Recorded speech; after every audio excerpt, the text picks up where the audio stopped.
So ancient హిస్టరీలో చివరి భాగం అనమాట ఇవాళ మనం డిస్కస్ చేసుకునేది. సో ఆల్రెడీ మనం ఎంతవరకు చెప్పుకున్నాము, పల్లవాస్ వరకు చెప్పుకున్నాం కదా. సో పల్లవాస్ తర్వాత చాళుక్యాస్ ఉంటారు, అంటే పల్లవాస్ తర్వాత కాదు, కంటెంపరీ. సో కంటెంపరీగా ఉంటారు పల్లవాస్కి.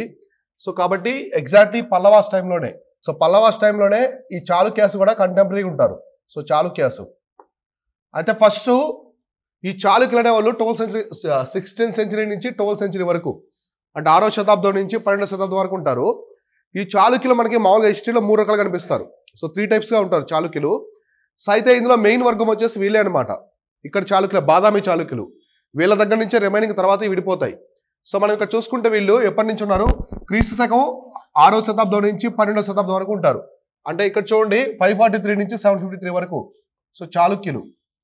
సో రాసుకోండి, కొత్త చాప్టర్ చాళుక్యులు, చాళుక్యాస్ అని రాసుకోండి ఇంగ్లీష్ మీడియం వాళ్ళు. 543 నుంచి 753 CE వరకు ఉంటారు. ఎక్కువగా వీళ్ళు మనం గమనిస్తే సదరన్ అంటే సెంట్రల్ ఇండియా, సో అంటే మనకి దక్షిణ భారతదేశం, సో దక్షిణ భారతదేశము, అలానే కొంత భాగం వచ్చేసి మధ్య భారతదేశం. సో మధ్య భారతదేశం కూడా పరిపాలిస్తారు. సో అర్థమైందా? చాళుక్య రూలర్స్ ఎక్కడి నుంచి పరిపాలిస్తారంటే వాతాపి. సో వాతాపి అనేది బాదామి అన్న వాతాపి అన్న ఒకటే, సో రెండు. సో కాబట్టి వాతాపి అంటారు, దీన్నే బాదామి అని కూడా పిలుస్తారు. సో దీన్ని రాజధానిగా చేసుకుని, అంటే కేంద్రంగా చేసుకుని పరిపాలిస్తారు.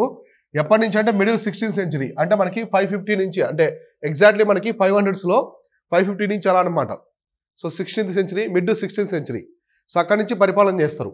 సో కాబట్టి వీళ్ళు రాజధాని రాసుకోండి, రాజధాని వాతాపి, బ్రాకెట్లో బాదామి అని కూడా రాసుకోండి. Vatapi, Badami both are same అనమాట. రాసుకున్నారా? సో తర్వాత ఈ పాయింట్ చూడండి, Jayasimha. So Jayasimha was the first ruler of the Chalukya dynasty అనమాట. సో రాసుకోండి, మొదటి పాలకుడు. సో మొదటి పాలకుడు ఎవరంటే జయసింహ. సో చాళుక్యాస్లో ఫస్ట్ రూలర్, సో మొదటి పాలకుడు అని రాసుకోండి. ఇంగ్లీష్ మీడియం వాళ్ళు ఫస్ట్ రూలర్. జయసింహ వచ్చేసి మొట్టమొదటి పాలకుడు అనమాట ఈ చాళుక్య వంశంలో. సో తర్వాత ఇందులో గొప్పవాడు వచ్చేసి పులకేశి II అనమాట. సో గొప్పరాజు కాబట్టి రాసుకోండి, గొప్పరాజు రెండవ Pulakeshi great ruler. So great ruler అని రాసుకొని రెండవ పులకేశి అని రాసుకోండి. తర్వాత అయితే మామూలుగా వీళ్ళు ఎక్కడి నుంచి పరిపాలిస్తున్నారు, బాదామి నుంచి పరిపాలిస్తున్నారు. ఈ చాళుక్యులు 3 రకాలుగా డివైడ్ అయిపోతారు. సో ఇందులో మనకి మేధలో చూసుకుంటే ఫస్ట్ బాదామి చాళుక్యాస్ ఉన్నారు కదా, ఈ బాదామి చాళుక్యాస్ ఉంటారు. సో వీళ్ళలో నుంచి డివైడ్ అయ్యి వెస్టర్న్ చాళుక్యాస్ అనమాట. అంటే వీళ్ళు గుజరాత్ ప్రాంతాన్ని పరిపాలిస్తారు. సో గుజరాత్ ఉంది కదా, సో గుజరాత్ ప్రాంతాన్ని పరిపాలిస్తుంటారు. వీళ్ళనే సోలంకి వంశం కూడా అంటారు. సో సోలంకి అని కూడా పిలుస్తారు. సో ఇంకో వర్గం వచ్చేసి ఈస్టర్న్ చాళుక్యాస్. సో ఈస్టర్న్ చాళుక్యాస్నే వేంగి చాళుక్యాస్ అని కూడా పిలుస్తారు. సో వీళ్ళు పరిపాలించేది ఆంధ్ర ప్రాంతం. So coastal Andhra. సో మనకి గోదావరి జిల్లాలు ఉన్నాయి కదా, గోదావరి జిల్లాలు, శ్రీకాకుళం, ఆ రీజన్స్ మొత్తం కూడా వీళ్ళే పరిపాలిస్తారు. పంచారామాలు ఇవన్నీ ఉంటాయి కదా. సో పంచారామాలు, విజయవాడ పేరు, సిటీ పేరు కావచ్చు, ఇవంతా ఈస్టర్న్ చాళుక్యాస్ నుంచే వస్తుంది అనమాట. ఈస్టర్న్ చాళుక్యాస్ నెక్స్ట్ మనకి చోళాస్ వస్తారు, చోళులు. సో ఈస్టర్న్ చాళుక్యంలో ఉండే విమలాదిత్య అని ఒక రాజు ఉంటాడు. సో ఈస్టర్న్ చాళుక్యం ఉంది కదా, సో దీనికి సంబంధించినటువంటి విమలాదిత్య ప్లస్ కుందవ అని చెప్పేసి, ఈ కుందవ ఎవరంటే రాజరాజ చోళుడు కదా, పొన్నియిన్ సెల్వన్. సో పొన్నియిన్ సెల్వన్ అంటే అరుణ్మలి వాళ్ళ యొక్క సిస్టర్ అనమాట, రాజరాజ చోళ యొక్క సిస్టరు. సో రాజరాజ చోళ యొక్క సిస్టర్ని ఈ విమలాదిత్య పెళ్లి చేసుకుంటాడు. సో మ్యారేజ్ చేసుకుంటాడు. అంటే చోళులకి వేంగి చాళుక్యుల మధ్య వివాహ సంబంధాలు ఉన్నాయి, అర్థమవుతుంది కదా. సో వీళ్ళిద్దరికి పుట్టిన సంతానమే రాజరాజ నరేంద్రుడు. సో మొత్తం ఈస్టర్న్ చాళుక్యాస్లోనే గొప్ప రాజు అనమాట ఆయన. మనకి స్టేట్ హిస్టరీలో వస్తుంది అంతా కూడా, తెలంగాణ ఏపీ హిస్టరీలో ఎక్కువ వస్తుంది. సో వీళ్ళిద్దరికి పుట్టిన సంతానం ఎవరంటే రాజరాజ నరేంద్రుడు. సో రాజరాజ నరేంద్రుడు అంటారు. ఈయన పేరు మీదే రాజమండ్రి నగరం వచ్చింది. సో ఈయన ఆస్థానంలోనే నన్నయ్య ఉంటారు. ఇక్కడి నుంచి తెలుగు లాంగ్వేజ్ అనేది బాగా డెవలప్ అయింది అనమాట. సో ఇతను మళ్ళీ ఏమన్నా చేసుకుంటారంటే ఈ రాజరాజ చోళ ఉన్నాడు కదా, so Rajaraja Chola, so Kundavai father, Kundavai అన్నయ్య. సో ఈ రాజరాజ చోళ యొక్క కొడుకు రాజేంద్ర చోళుడు. సో రాజేంద్ర చోళుడు ఉంటాడు. సో రాజేంద్ర చోళుడు ఇతను సేమ్ కంటెంపరీ ఉంటారు అనమాట. వాళ్ళ కూతురుని పెళ్లి చేసుకుంటాడు మళ్ళీ, వాళ్ళ సిస్టర్ని. సో ఇట్లా వాళ్ళకి రిలేషన్స్ అనేవి వస్తాయన్నమాట. అర్థమైందా? సో ఈ విధంగా అయితే రిలేషన్స్ అనేవి రావడం జరుగుతుంది. ఎవరికి? చోళులకి, ఈస్టర్న్ చాళుక్యాస్కి.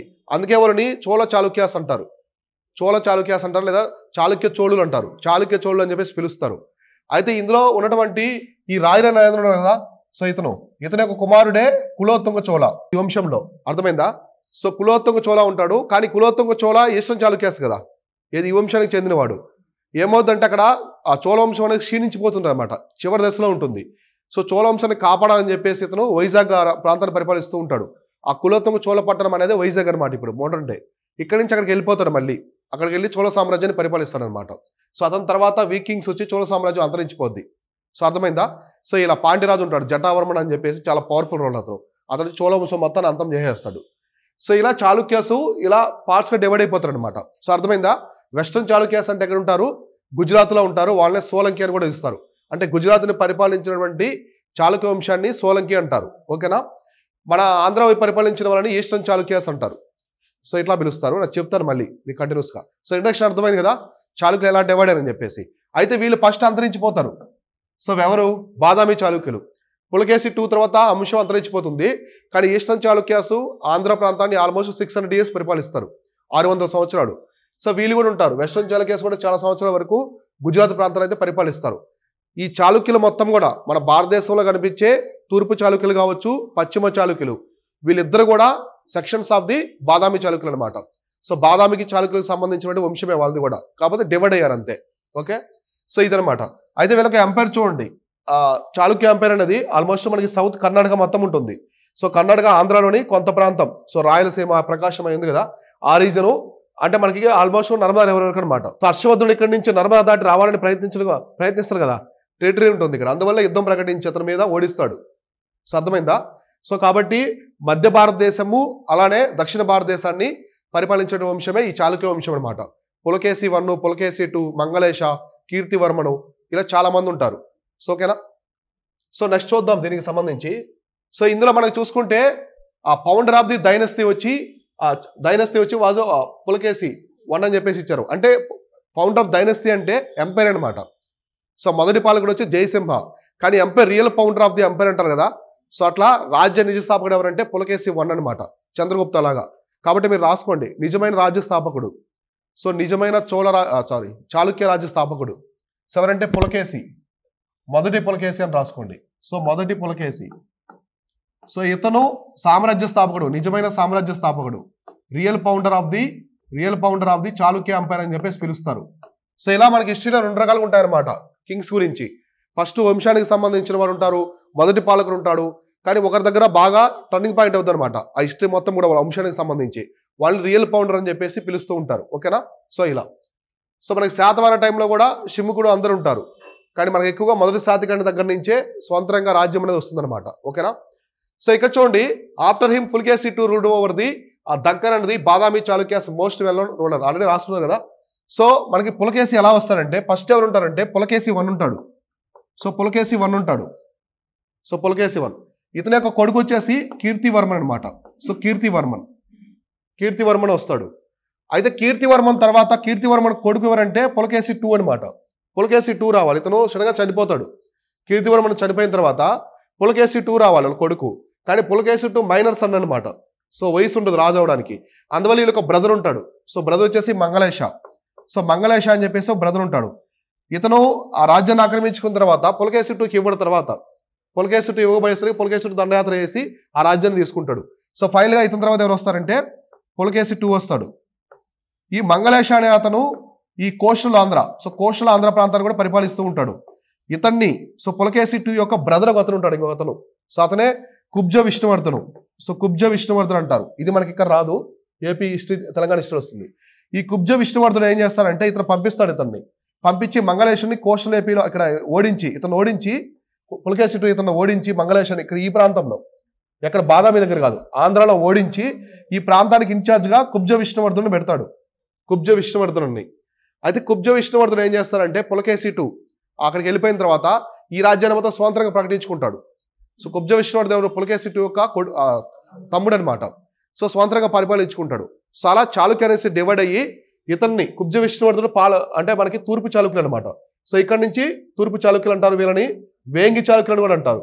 సో వేంగి ఎందుకంటే వీళ్ళకి రాజధాని వేంగి అనమాట. ఇప్పుడు పెదవేగి అని ఒక ప్రాంతం ఉంటుంది మనకి ఈస్ట్ వెస్ట్ గోదావరిలో, ఆ పెదవేగే ఇప్పుడు వచ్చేసి వేంగి ఒకప్పుడు. సో ఈ వేంగి చాళుక్యాస్ అని చెప్పేసి వీళ్ళని పిలుస్తారు. కాబట్టి పులకేసి 2 యొక్క తమ్ముడు కుబ్జ విష్ణువర్ధన్ స్టార్ట్ చేసిందే eastern Chalukyas. So western Chalukyas అనే వాళ్ళు ఎప్పుడు వెళ్ళిపోయి ఉంటారు. సో డివైడ్ అయిపోతారు కంప్లీట్గా, వాళ్ళకి సంబంధించి ఎక్కువ ఉండదు ఇన్ఫర్మేషన్. సో ఇలా ఉంటుంది, అర్థమైందా? సో ఇట్లా వస్తారనమాట కింగ్స్ అనేవాళ్ళు. కాబట్టి ఇందులో మనకి ఫస్ట్ వచ్చేసి ఎవరంటే పులకేసి 1. సో ఇక్కడ చూడండి, following the death of Pulakeshi II Badami Chalukya dynasty had brief period of decline. So మనకి పులకేసి II తర్వాత, సో పులకేసి II తర్వాత ఏమైంది, సో బాదామి చాళుక్యస్ అనేది అంతరించిపోద్ది. సో మెయిన్ వర్గం ఉంది కదా చాళుక్యాస్లో, బాదామి ప్రాంతాన్ని పరిపాలించే రాజ్యం అనేది అంతరించిపోద్ది. కానీ వీళ్ళు మాత్రం ఉంటారు. సో ఈస్టర్న్ చాళుక్యాస్ ఉంటారు, గుజరాత్ని పరిపాలించే వెస్ట్రన్ చాళుక్యాస్, పశ్చిమ చాళుక్యులు ఉంటారు, అలాగే తూర్పు చాళుక్యులు ఇద్దరు ఉంటారు అనమాట. ఇలా చాళుక్య వంశం అనేది చాలా పెద్ద అనమాట, చాలా ఇయర్స్ వరకు పరిపాలిస్తుంది. కానీ ఇక్కడ మనకి ఓన్లీ మనం డిస్కస్ చేసుకునేది బాదామి చాళుక్యాస్ వరకే. సో అర్థమైందా? కాబట్టి పులకేసి IIతో ఈ రాజ్యం అనేది కంప్లీట్గా అంతమైపోద్ది, చాళుక్య వంశం అనేది. ఏ చాళుక్య వంశం అంటే బాదామి చాళుక్యులు. సో బాదామి చాళుక్యులు మాత్రం అంతరించిపోతారు, మిగతా వాళ్ళు మాత్రం అలానే ఉంటారు. సో నెక్స్ట్ కింగ్స్ గురించి చూద్దాము. ఫస్ట్ పులకేసి I అని రాసుకోండి, మొదటి పులకేసి అని రాసుకోండి తెలుగు మీడియం వాళ్ళు. సో మొదటి పులకేసి ఆల్మోస్ట్ ఇతను 543 నుంచి 566 వరకు పరిపాలిస్తాడు. 543 నుంచి 566 CE వరకు. సో ఈ బాదామి చాళుక్యులు వచ్చినప్పుడు మొట్టమొదటి రాజు ఏం చెప్పుకున్నాం మనము, జయసింహ అని చెప్పుకున్నాము. తర్వాత వచ్చేసి రణగర అని వస్తాడనమాట, జయసింహ కొడుకు, రణగర కొడుకే ఈ పులకేసి. సో అర్థమైందా? కాబట్టి ఇక్కడ చూడండి, జయసింహ అని చెప్పుకున్నా కదా, ఈ జయసింహ వచ్చేసి పులకేసి యొక్క గ్రాండ్ ఫాదర్ అనమాట. సో గ్రాండ్ ఫాదర్ ఇక్కడ మనం చూసుకుంటే ఎలా వచ్చింది, ఫస్ట్ జయసింహ. సో జయసింహ వీళ్ళొక కొడుకు ఎవరు, రణగర. సో రణరగా, సో రణరగా వచ్చేసి వీళ్ళ కొడుకు అనమాట. వీళ్ళ కొడుకు తర్వాత పులకేసి I. సో అర్థమైందా? సో ఇక్కడ మొట్టమొదటి పాలకుడు వచ్చేసి ఎవరంటే జయసింహ. సో సామ్రాజ్యాన్ని బాగా విస్తరించేది ఎవరంటే పులకేసి I అనమాట. సో ఇది అవసరం అనేది జస్ట్ మీకు అర్థం కావడం కోసం. సో పాయింట్ అనేది అంటే మనకి ఇప్పుడు చోళాసులో కూడా చాలా మంది ఉంటారు. చోళాసులో మనం చూస్తే కరికాల చోళుడు, తర్వాత పరాంతక చోళ, ఇలా చాలా మంది వస్తారు. మధ్యలో ఎవరిని చెప్పుకోం మనం. సో హిస్టరీ పరంగా మనం ఎవరైనా చెప్పుకుంటాం, రాజరాజ చోళుడు, రాజేంద్ర చోళుడు, మళ్ళీ రాజేంద్ర చోళుడు II ఇలా చెప్పుకుంటాం. సో ఇంకా తర్వాత చాలా మంది ఉంటారు, అపరిజిత, వీళ్ళందరూ ఉంటారు, కానీ చెప్పుకోరు. సో అర్థమైందా? సో అంటే వాళ్ళు చేసిన సంఘటనలు బట్టి చరిత్రలో వాళ్ళని ప్రస్తావించారు. సో కాబట్టి ఎలా ఉంటారు, మనకి పులకేసి II నుంచి మొదలవుతుంది. సో ఈ 4 ఫాదర్స్ వారిది ఆ Vasal monarchs most likely from the, అక్కడ చూడండి, కడంబాసు ఆర్ రాష్ట్రకూటాసు. అయితే ఇక్కడ ఏం చెప్తున్నారంటే వీళ్ళు వచ్చేసి మోనార్క్స్ అంటే రాచరికమే, వీళ్ళది కూడా రాచరికమే. సో రాజుల్లాగా వీళ్ళది కూడా రాచరికమే. అయితే వీళ్ళు వచ్చేసి కడంబాసు లేదా రాష్ట్రకూటాసు నుంచి వచ్చారని చెప్పి ఒక వాదన ఉందన్నమాట. కానీ దాని గురించి కన్ఫామ్గా ఎవరు చెప్పలేదు. వచ్చుంటారు అనే ఒక అవగాహన. అంటే వీళ్ళ పూర్వీకులు ఉంటారు కదా, పూర్వీకులు అంటే మనకి జయసింహ కంటే ముందు వాళ్ళు రాష్ట్రకూటాసు లేదా కడంబాసు నుంచి వచ్చుంటారని చెప్పేసి చెప్తున్నారు అనమాట. మోస్ట్ లైక్లీ ఫ్రమ్ ది ఉంటారని చెప్పేసి. సో అంటే వాళ్ళ దగ్గర పని చేసి ఉండొచ్చు, సామంతులుగా పని చేసి ఉండొచ్చు, లేదా ఆ వంశం నుంచే డివైడ్ అయ్యమైనా చాళుక్యాస్గా రావచ్చు. ఎందుకంటే మన సౌత్ ఇండియా, సో గుజరాత్ దగ్గర నుంచి మనం చూసుకుంటే ఇక్కడ రాష్ట్రకూటాస్ పరిపాలిస్తారు ఎంత ప్రాంతం. సో ఇక్కడ నుంచే వీళ్ళు కర్ణాటక వైపు వచ్చారని చెప్పేసి ఒక వాదన ఉంటుంది. ఇప్పుడు పల్లవులు ఎక్కడి నుంచి వచ్చారని చెప్పాను, పార్థియన్స్ అని చెప్పాను కదా. సో విదేశీయులు అనమాట వాళ్ళు, పార్థియన్స్ అనే విదేశీయుల దగ్గర నుంచే పల్లవులు వచ్చారు అని చెప్పేసి ఒక వాదన ఉంది. సో అలానే ఇదనమాట. ఎందుకంటే పల్లవులు తమిళ ప్రాంతాన్ని పరిపాలించారు, తమిళనాడు ఏపీ ప్రాంతాన్ని. కానీ వాళ్ళ సంస్కృతం భాష వచ్చేసి సంస్కృతం. ఇప్పుడు తమిళ ప్రాంతాన్ని పరిపాలించినటువంటి రాజవంశాలన్నీ కూడా తమిళే ఫాలో అయ్యాయి, చోళులు అందరూ కూడా ఏన్షియంట్ తమిళ్. కానీ వీళ్ళు మాత్రం కేవలం సంస్కృతమే ఫాలో అయ్యారు. సో అందువల్ల అక్కడి నుంచి వచ్చారని చెప్పి ఒక వాదన ఉందన్నమాట. సో కాబట్టి వీళ్ళు అక్కడి నుంచి వచ్చారని చెప్పి చెప్తారు. ఇందా మనం రాసుకున్నాం కదా, real founder of the Chalukya dynasty. So Chalukya సామ్రాజ్య నిజమైన స్థాపకుడు ఎవరంటే పులకేసి I అనమాట. వంశ స్థాపకుడు వచ్చేసి మొట్టమొదటి రూలర్ అంటే జయసింహ. ఓకేనా? సో ఇక్కడ చూడండి, establish the strong fortification at the Vatapi, so in the Karnataka's Bijapur district and declare the independence by sacrificing ours అనమాట. సో మామూలుగా ఒక రిచువల్ చేస్తారు. ఇతను ఏం చేస్తాడు, ఒక పెద్ద కోట, సో ఈ వాతాపి దగ్గర పెద్ద కోట నిర్మాణం చేస్తాడు. సో కోట నిర్మాణం, సో వాతాపి నగరం అంతా కోట నిర్మాణం చేస్తాడు.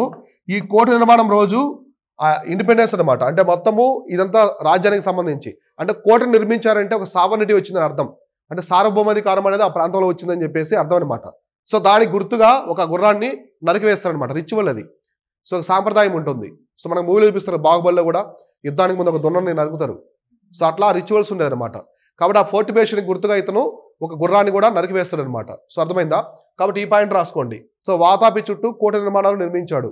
సో వాతాపి నగరం చుట్టూ లేదా వాతాపి చుట్టూ, వాతాపి అనేది నగరం అనమాట, రాజధాని. సో వాతాపి చుట్టూ కోట నిర్మాణాలు చేపట్టాడు. సో అంటే మనకి వాతాపి, సో బాదామి ఉంది కదా, సో వీళ్ళకి రాజధాని బాదామి ఇతని టైంలోనే బాగా స్ట్రాంగ్ అని చెప్పేసి మనకు అర్థమవుతుంది. సో ఇమేజ్లో ఉండే అతనే పులకేసి I అనమాట. సో ఇలా ఉంటాడు. సో పులకేసి II కూడా ఎగ్జాక్ట్ అలానే ఉంటాడు, అదొక వస్త్రధారణ, అంటే కింగ్స్ అందరూ అలానే ఉంటారు. సో చాళుక్యాస్ మొత్తం అలానే ఉంటారు అనమాట. సో వాళ్ళు ఫుల్ డ్రెస్ కింగ్స్లా అట్లా వేసుకోరు వాళ్ళు. సో ఇలానే ఉంటారు. మన సౌత్ వాళ్ళు మొత్తం ఇలానే ఉంటారు. సో చాళుక్యాస్, విజయనగరం ఎంపైర్ మారింది, కానీ మనకి పల్లవాస్ కానీ కింగ్స్ అంతా కూడా ఇలానే ఉంటారు అనమాట. సో వాళ్ళు ఆ స్కర్ట్ లాగా ఉంటుంది. సో ఇలా మొత్తం ఆభరణాలు మన సైడ్ ఎక్కువ ఉంటాయి ఆభరణాలు అవన్నీ కింగ్స్కి. So next the name Pulakeshi maybe a Sanskrit or Kannada hybrid word meaning the tiger haired. Pulakeshi అంటారు కదా, పులకేశాలు కలిగిన వాడు అని పిల్ల జమీందార్ మూవీలో చూపిస్తారు కదా. పులకేసులు అంటే హెయిర్ అనమాట. అంటే మనకి పులికి ఉంటాయి కదా, సో పులికి హెయిర్ ఉంటుంది కదా, సో అలా ఉందని చెప్పేసి అర్థం అనమాట, టైగర్ హెయిర్డ్ అని చెప్పేసి. సో అంటే ఇది ఒక సాంస్క్రిట్ కన్నడ వర్డ్ మిక్సింగ్ అని చెప్పేసి అర్థం. So Sanskrit Kannada word mixing అని చెప్పేసి ఒక హైబ్రిడ్ వర్డ్ అని చెప్పేసి అర్థం. రాసుకోవద్దు, ఇది అడగరు. సో కాబట్టి అలా అనమాట. సో జస్ట్ అది అర్థం. పులకేసి అంటే ఏంటంటే కన్నడ, సాంస్క్రిట్ కన్నడకు సంబంధించి ఒక హైబ్రిడ్ వర్డ్ అని చెప్పేసి అర్థం. అంటే పులకేసి అంటే ఎక్కువ హెయిర్ అనమాట, పులిలాగా వెంట్రుకలు, చర్మం అంతా వెంట్రుకలు ఉంటాయని చెప్పేసి. సో అట్లా అర్థం అనమాట. ఓకేనా. సో ఇది జస్ట్ దానికి ఒక మీనింగ్. ఇక్కడ ఇంపార్టెంట్ వచ్చేసి పులకేసి వన్ టైంలో బాదామి, సో వాతాపి చుట్టూ కూడా కోట నిర్మాణాలు చేస్తాడు. రేపు ఎగ్జామినేషన్ అడుగుతారు. సో ఫోర్టిఫికేషన్ అనేది వాతాపి చుట్టూ ఎవరు చేశారంటే పులకేసి 1 అనమాట. మొదటి పులకేసి అని గుర్తుపెట్టుకోండి. సో నెక్స్ట్ వచ్చేసి పులకేసి 2 అనమాట. అయితే ఇందాక నేను ఏం చెప్పాను, పులకేసి 2 మధ్యలో ఎవరైనా ఉన్నారు. ఒకటి వచ్చేసి కీర్తివర్మన్. సో కీర్తివర్మన్ ఉంటాడు. సో కీర్తివర్మను ఎవరు పులకేసి 1 యొక్క కొడుకు అనమాట. సో ఇతని తర్వాత వీళ్ళ కొడుకు పులకేసి 2, కానీ పులకేసి 2 మైనర్స్ అని వాళ్ళు రాడు. వీళ్ళ బ్రదర్ వస్తాడు, ఎవరంటే మంగళేశ. సో మంగళేశ వస్తాడు, కానీ మంగళేశ ఇతను మైనర్గా ఉన్నప్పుడు వస్తాడు రాజుగా. తర్వాత మేజర్ అయిన తర్వాత కూడా అతనికి సామ్రాజ్యం ఇవ్వడు. సో ఇతను యుద్ధం ప్రకటించి తర్వాత పులకేసి 2 అయితే వస్తాడు అనమాట. కాబట్టి రెండవ పులకేసి అని పెట్టుకోండి. సో అలానే ఉంటాడు పులకేసి. అతను క్యారెక్టర్ ఎలా ఉందో అలానే ఉంటాడు, కానీ చాలా గొప్ప రూలర్ అనమాట అతను, పాలకుడు. అందుకే అంత పెద్ద సామ్రాజ్యాన్ని ఏర్పరిచాడు. సో మొత్తం మనకి బాదామి చాళుక్యులు ఆల్మోస్ట్ మనం డిస్కస్ చేసుకునే మొత్తం బాదామి చాళుక్యుల్లోనే గొప్ప రాజు అనమాట పులకేసి. సో అత్యంత శక్తివంతమైన రాజు, గొప్ప పాలకుడు. మీరు ఆల్రెడీ రాసుకున్నారు.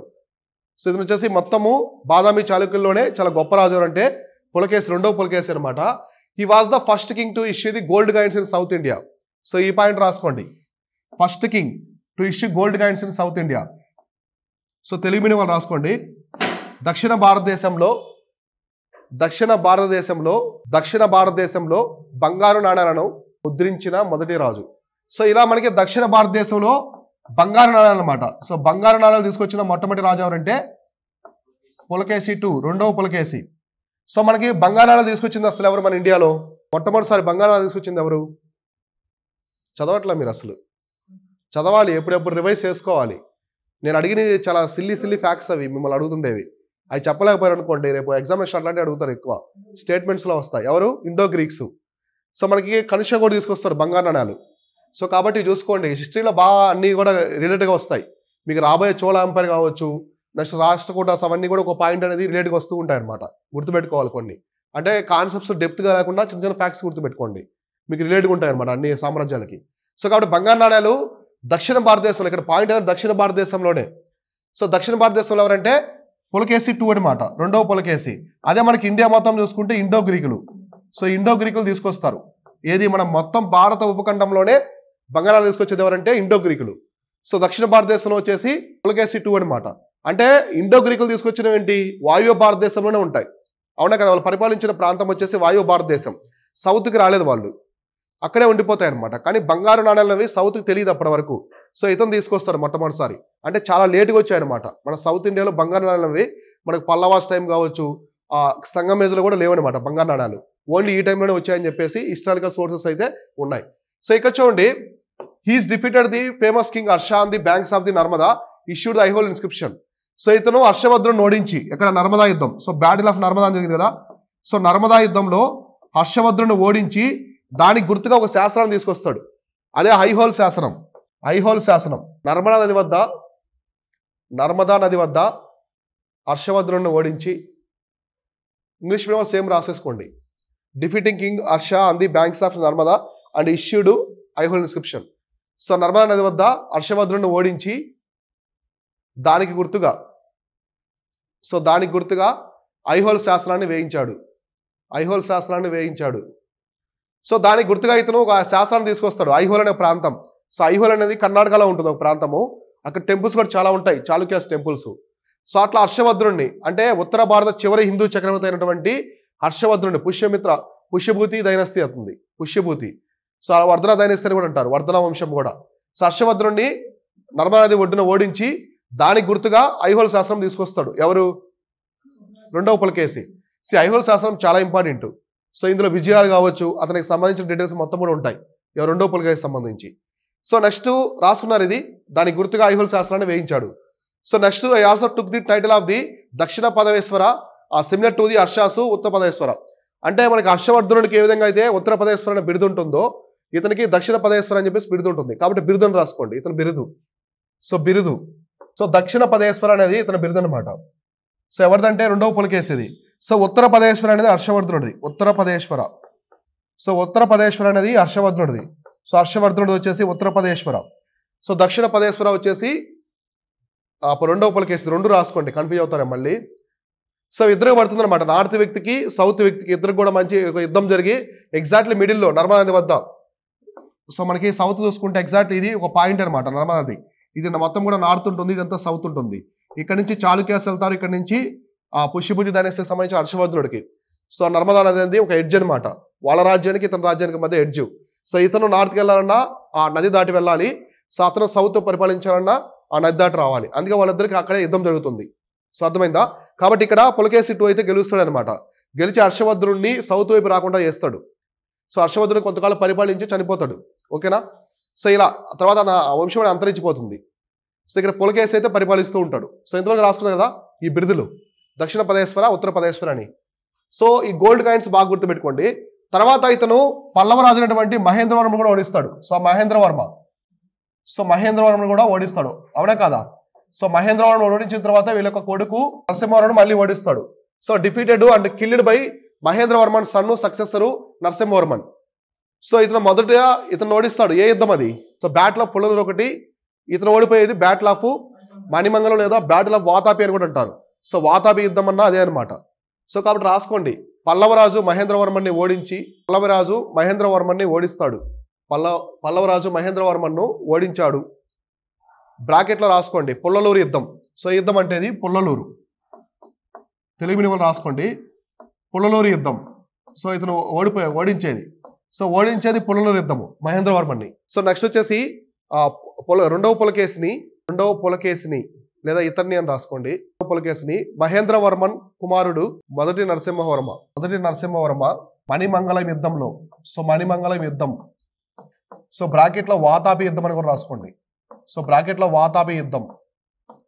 సో మణిమంగళ యుద్ధం లేదా బ్రాకెట్లో వాతాపి యుద్ధంలో ఓడించాడు. ఓడించకుండా అంతం చేసేస్తాడు, చంపేస్తాడు. ఎందుకంటే వాళ్ళ ఫాదర్ని చంపేస్తాడు అతను. సో మహేంద్రవర్మన్ని పల్లవరాజున మహేంద్రవర్మన్ని పులకేసి 2 ఓడించడమే కూడా చంపేస్తాడనమాట. దానికి పగ తీర్చుకునే వాళ్ళ కొడుకు సో నరసింహవర్మను మళ్ళీ అతన్ని మణిమంగళ యుద్ధం. సో అంటే వాతాపి యుద్ధం అనమాట. మణిమంగళం అంటే వాతాపి యుద్ధమే. ఎందుకు వాతాపి యుద్ధం అంటారంటే పులకేసి 2ని అతను రాజధాని వరకు తరిమి కొడతాడు. ఎవరు? నరసింహవర్మను సైన్యాన్ని తీసుకెళ్ళి చాలా పెద్ద సైన్యాన్ని ఏర్పరచుకొని అతను రాజధాని వరకు వెళ్తాడనమాట. అంటే టెరిటరీస్ దాటి మామూలుగా ఇలా రాజ్యం ఉందనుకోండి, ఇక్కడ వాతాపి ఉందనుకోండి, ఇది తమిళనాడు. సో తమిళనాడు ఎలా ఉంటుంది ఇక్కడ? సో పల్లవాసు అంటే ఈ టెరిటరీ కాకుండా ఇదంతా ఓడించుకుంటూ రాజధాని వరకు తరిమి కొడతాడు. సో ఇక్కడ ఓడిస్తాడు అనమాట, ఇక్కడ ఓడించి చంపేస్తాడు పులకేసి 2ని. సో అర్థమైందా? సో తర్వాత వెళ్ళిపోతాడు. వెళ్ళిపోయిన తర్వాత కొంతకాలం ఈ సామ్రాజ్యాన్ని వాళ్ళు పరిపాలించుకుంటూ ఉంటారు. ఎవరు? ఈ పులకేసి 2 తర్వాత వచ్చిన వాళ్ళు. సో పులకేసి 2 తర్వాత వచ్చే పర్సన్ వచ్చేసి కీర్తివర్మన్ 2 అనమాట. సో కీర్తివర్మన్ 2 అని చెప్పి చివరి రాజు ఇతను. ఈ వాజ్ డిఫీటెడ్ దంతిదుర్గ. సో ఇతన్ని ఎవరు ఓడిస్తారంటే దంతిదుర్గ ఓడిస్తాడు. సో దంతిదుర్గ ఓడిస్తాడు. ఇతను అంటే ఫౌండర్ ఆఫ్ ది రాష్ట్రకూటాస్ అనమాట. రాష్ట్రకూటాసు. సో రాష్ట్రకూటుల స్థాపకుడు, వంశస్థాపకుడు. సో వంశస్థాపకుడు అనమాట, రాష్ట్రకూటుల వంశస్థాపకుడు. సో కాబట్టి చివరి పాయింట్ రాసుకోండి. బాదామి చాళుక్యుల చివరి రాజైన రెండవ కీర్తివర్మన్ని దంతిదుర్గుడు ఓడిస్తాడు. సో దంతిదుర్గ ఇక్కడ రాసుకోండి ఈ పాయింట్. దంతిదుర్గ రాశాను. దంతిదుర్గుడు అని కూడా రాసుకోండి తెలుగు మీడియం వాళ్ళు. దంతిదుర్గుడు ఓడించాడు. సో రాసుకున్నారా? సో నెక్స్ట్ దంతిదుర్గకి హ్యారో పెట్టుకుని రాసుకోండి కింద. సో అతను ఎవరంటే రాష్ట్రకూట వంశస్థాపకుడు, రాజ్యస్థాపకుడు లేదా వంశస్థాపకుడు. రాష్ట్రకూటాసు వంశస్థాపకుడు అనమాట. Founder of the Rashtrakuta dynasty. So founder of the Rashtrakuta dynasty. So అర్థమైందా? సో దీంతో మనకి ఏమైపోయింది? బాదామి చాళుక్యులు అనేవాళ్ళు సో ఎండ్ అయిపోయారు. బాదామి చాళుక్యులు అనే వాళ్ళకి శుభం కార్డు పడిపోయింది. సో ఇమీడియట్ గా ఈ రాజ్యాన్ని ఎవరు పరిపాలిస్తారంటే రాష్ట్రకూటాసు పరిపాలిస్తారు. రాష్ట్రకూటాస్కి ప్యారలల్ గా సో కంటెంపరీ ఎవరు ఉంటారంటే చోళాస్ ఉంటారు. చోళులు పాండ్యులు వీళ్ళందరూ ఉంటారు మళ్ళీ. అర్థమైందా? సో ఇలా ఉంటారు. పల్లవ సామ్రాజ్యం అంతరించిపోద్ది. పల్లవ సామ్రాజ్యం కూడా అంతరించిపోద్ది. సో తర్వాత మనకి చోళులు రాష్ట్రకూటాస్ అనే వాళ్ళు కంటెంపరీగా ఉంటారు. సో ఇదే టైంలో మనకి నార్త్ ఇండియాలో రాజపుత్స్ కూడా వస్తారు. రాజపుతులు కూడా అప్పుడు వస్తారనమాట. సో రాజపుతులు రావడము, ఇస్లాం అనేది భారతదేశంలోకి వస్తుంది. సో మొట్టమొదటిసారి ఇస్లాం అనేది భారతదేశంలో కూడా రావడం జరుగుతుంది అనమాట. సో ఓకేనా? సో ఇంతవరకు కింగ్స్ గురించి సంబంధించింది అనమాట. ఎవరికి? బాదామి చాళుక్యులకి.